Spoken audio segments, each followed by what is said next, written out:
اعوذ باللہ من الشیطان الرجیم، بسم اللہ الرحمن الرحیم۔ خواب میں گرنا۔ حضرت ابن سیرین رحمۃ اللہ علیہ نے فرمایا ہے کہ اگر کوئی شخص خواب میں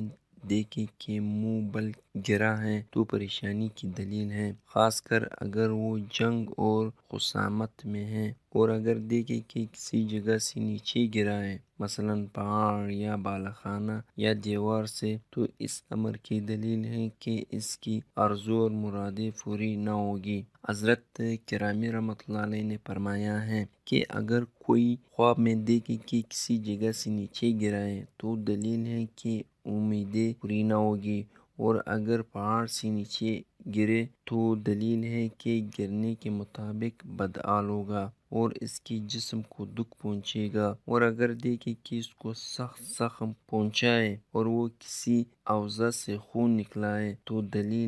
دلیل ہے کہ اس کے زخم کے مطابق نقصان پہنچے گا، اور اگر دیکھے کہ پاؤں پھسلا اور گر گیا تو دلیل ہے کہ اس کو رنج اور تکلیف پہنچے گا، اور اگر دیکھے کہ گرا ہوا ہے اور اس کو تکلیف نہیں ہوئی تو یہ آسانی اور سہولیات کی دلیل ہے۔ اگر کوئی صاحب خواب دیکھے کہ اس کے گھر کے آستانے میں سانپ اور بچھو اور دوسرے کانٹے والے جانور گرے ہیں تو اس امر کی دلیل ہے کہ اس کو بادشاہ سے یا کسی حاکم سے غم اور پریشانی پہنچے گا، اور اگر دیکھے کہ بالا خانہ یا دیوار اس پر گری ہے تو دلیل ہے کہ اس کو مال ایسی جگہ سے ملے گا جہاں سے امید نہ تھی، اور اسی وجہ سے بڑا خرم و شاد ہوگا اور اس کا کام کشادہ ہوگا، اور اللہ تعالیٰ ہی بہتر خوب جاننے والا ہے۔